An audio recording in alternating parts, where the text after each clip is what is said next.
Knock knock.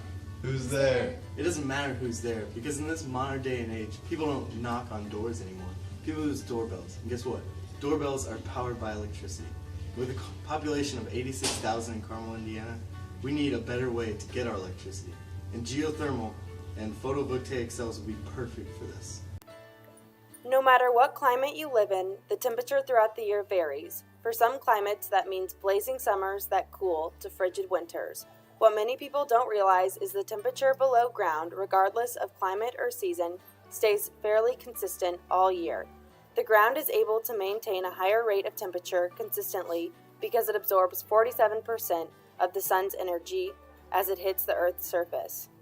Geothermal heating and cooling systems are able to tap into this free energy with an earth loop. This technology is then used to provide your home or office with central heating and cooling. During the heating cycle, a geothermal heat pump uses the earth's loop to extract heat from the ground. As the system pulls heat from the loop, it distributes it through a conventional duct system as warm air. The same heat energy can also be used for a radiant floor system or domestic hot water heating.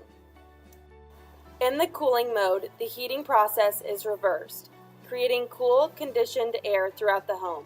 Instead of extracting heat from the ground, heat is extracted from the air in your home and either moved back into the earth loop or used to preheat the water in your hot water tank.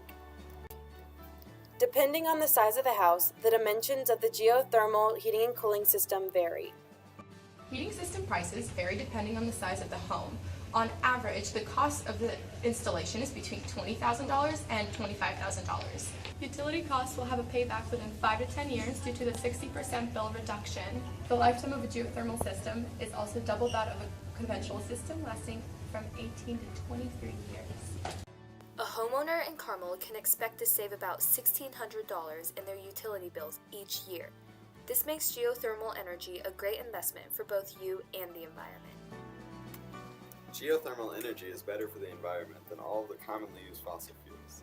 As you can see on the graph, geothermal emits 60 pounds of carbon dioxide per megawatt hour, compared to the 2,068 pounds of carbon dioxide per megawatt hour for coal. Forbes magazine ranked Iceland the cleanest country in the world, and they use geothermal energy for 87% of its hot water and heating and cooling, therefore proving that geothermal energy is better for the environment than the fossil fuels. In addition to geothermal heat pumps, we decided to incorporate photovoltaic cells in our energy plan.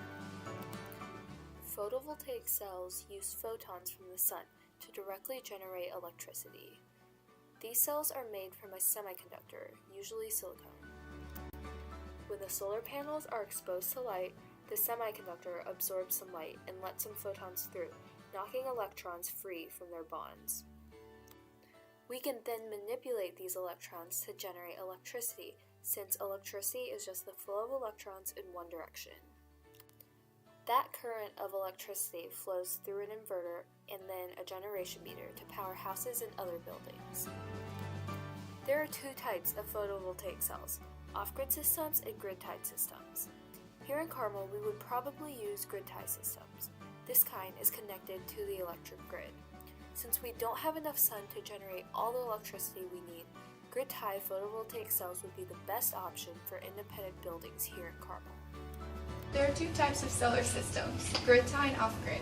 Off-grid systems tend to price more at $17,000 initial cost, while grid-tie systems cost $12,000 initially to install. There's a 30% federal tax credit offered by the state to every homeowner who chooses to install solar systems to their home. As you can see on the graph, using solar voltaic cells as an energy source is way better for the environment because it uses very little greenhouse gases. Not only does it prevent global warming, but it also does not destroy as much of the ecosystem as fossil fuels that we use, which can pollute water sources. In conclusion, we strongly believe that Carmel will eventually switch over to the use of geothermal and photovoltaic cells. Thank you for listening, and I hope you enjoyed the presentation.